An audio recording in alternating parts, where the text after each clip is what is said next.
Out of My Mind, Chapter 25. OMG, what a night. I still can't believe how everything turned out once the championship round began. That's when Mr. Kinsley explained, "The questions this time will be a bit more difficult. Scoring, however, will be the same. The team with the best score out of 100 possible points will be our champion." He picked up the cards that contained the quiz questions and smiled. Here's question number 1.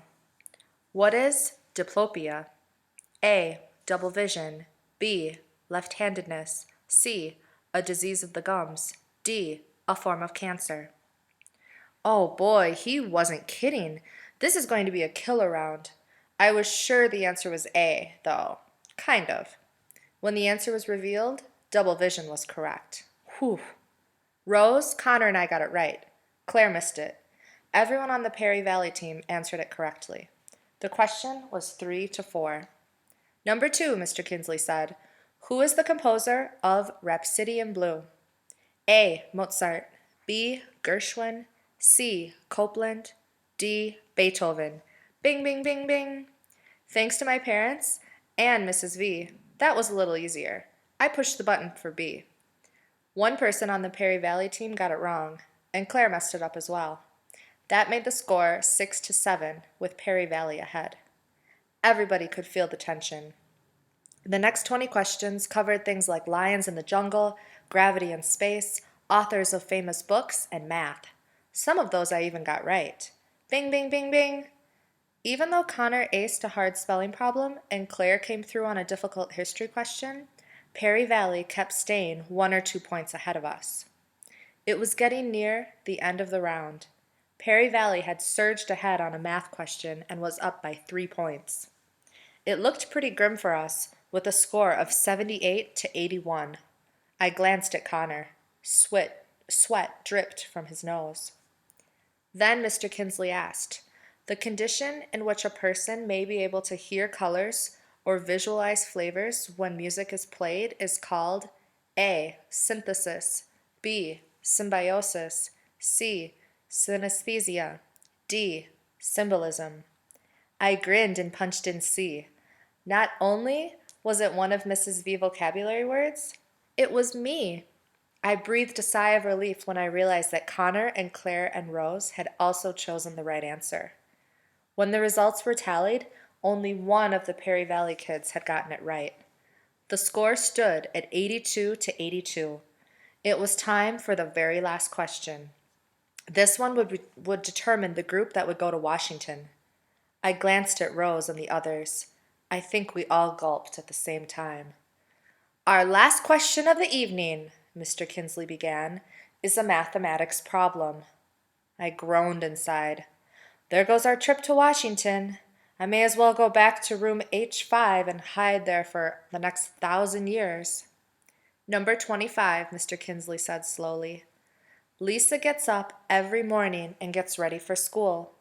She takes 22 minutes to get dressed, 18 minutes to eat breakfast, and 10 minutes to walk to school. What time should Lisa get up so she can arrive at school at 7:25 a.m.? A. 6:15 a.m. B. 6:20 a.m. C. 6:25 a.m. D. 6:35 a.m. I need to add and subtract. How do I subtract time? I need to see a clock. I'm getting all messed up. Time is running out. I can't mess up now. It could have been C, but it might have been D.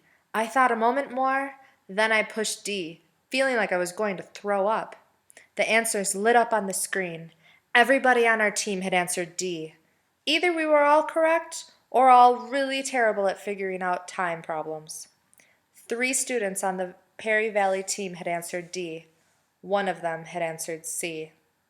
Well, it looks like we have a winner, ladies and gentlemen. I'm extremely pleased to announce that the team that will represent us in Washington, D.C. this year, the team we hope to see on Good Morning America, with a score of 86-85 is...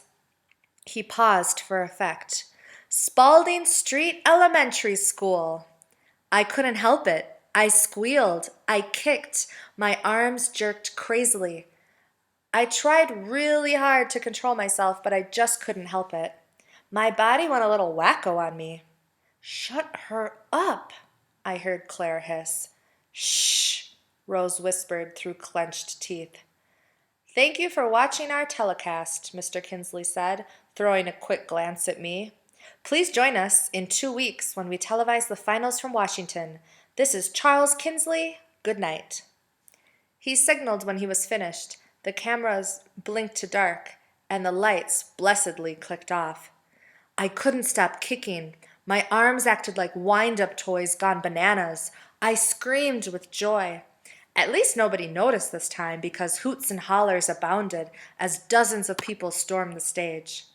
Dad balanced Penny in one arm and the camcorder in another. Mom, Catherine, and Mrs. V rushed over to me and almost smothered me with hugs. Mrs. V tried to look as if she weren't surprised, but her grin seemed to be permanently attached. Mr. Dimming, the alternates, and all the parents of the rest of the kids on the team cheered and jumped and patted one another on the back. One of the parents streamed confetti over us. Balloons appeared from nowhere. Somebody in the studio turned the speakers up loud and played the song Celebration. People started to dance. It seemed as if a million pictures were taken. Amazingly, lots were taken of me. I did my best to calm down and relax. Smile, Melody, called a guy with the baseball cap. Click, flash. Can somebody sit her up a little straighter in her chair? Click, flash. Get a picture of the kid in the wheelchair. I think that guy was a reporter. Click, flash. Where's the winning team? Another reporter asked loudly. We want a team picture for the newspaper. Why don't you kids stand around Melody? Okay now, smile. Click, flash. I could barely see. Blue dots danced in front of my eyes. We want the winning team for a TV interview, someone else called out. Can we have them over here? People were shuffled around, and a stagehand helped set us up. Connor, Rose, and Claire sat in chairs next to me. Amanda, Molly, Elena, and Rodney stood behind us. Mr. Dimming stood next to Rodney. I hoped that my hair looked okay and that I wouldn't look too goofy. The reporter silenced the crowd as the cameraman lined up and got into position. Good evening. This is Elizabeth Ochoa with Channel 6 News. I'm here in our studio as we speak to the students from Spalding Street Elementary School, victorious members of the winning team of the Whiz Kids competition held here tonight. These are 8 of the brightest young people in our community who buzzed their way to victory tonight. Let's meet them. We'll start with the alternates in the back row, the youngsters who will fill in should one of the team members not be able to participate. Please tell me your names and ages, she asked as she put the microphone in front of each student. Amanda Firestone, age 12. Molly North, age 11. Elena Rodriguez, age 12. Radi Mosul, age 11 and a half. That got a laugh. Miss Ochoa continued, and seated in front of me is the championship team. Please tell me your names as well. My name is Claire Wilson, and I'm 11, and I got more right than anyone else on the team. Good for you, Miss Ochoa said. I know you studied hard for this. The reporter moved quickly to Rose. And you are? Rose Spencer, age 11, Rose said shyly. What stands out for you this evening? The reporter asked as the camera moved in closer. I was on last year's team, and we lost by only a few points, so it's really exciting to win this year. I'm very proud of our team. Rose was beaming. Great answer, and we're proud of you as well, Miss Ochoa said. And now to this tall young man. Your name, sir? She asked Connor. Connor Bates. Hi, Mom. Connor spoke loudly into the mic. Do you remember the hardest question you were given tonight? The reporter asked him. I thought all the questions were super easy, Connor said with a grin. I missed a few on purpose so the other contestants wouldn't feel bad. Miss Ochoa burst into a tinkly laugh. How does it feel to be on a team with your very special team member? She asked. Hey, Melody is okay. She's really smart. Let me introduce you to... But I wasn't about to let him steal my thunder.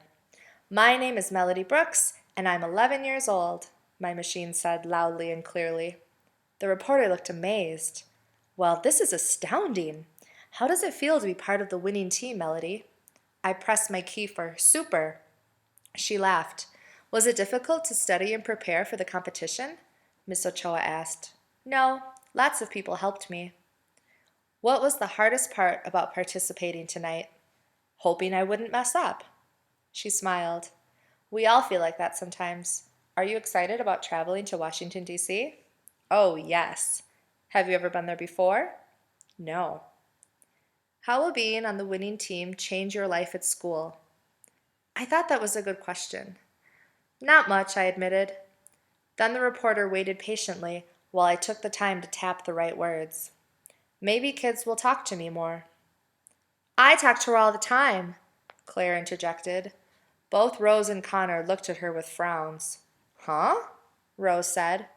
Miss Ochoa moved away from me and over to Claire. So you consider yourself to be Molly's friend? Oh, absolutely, Claire said with a bounce of her colored curls. She and I eat lunch together every day and test each other on questions for the quiz team. Melody's a lot smarter than she looks. Rose raised her hand to speak, but the reporter shook her head.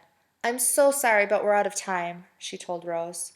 To the camera, she said, in addition to a great group of kids, we've just met two remarkable young women, best friends in spite of their differences and members of the winning Washington-bound Whiz Kids quiz team. Congratulations to you all. I was stunned. Claire?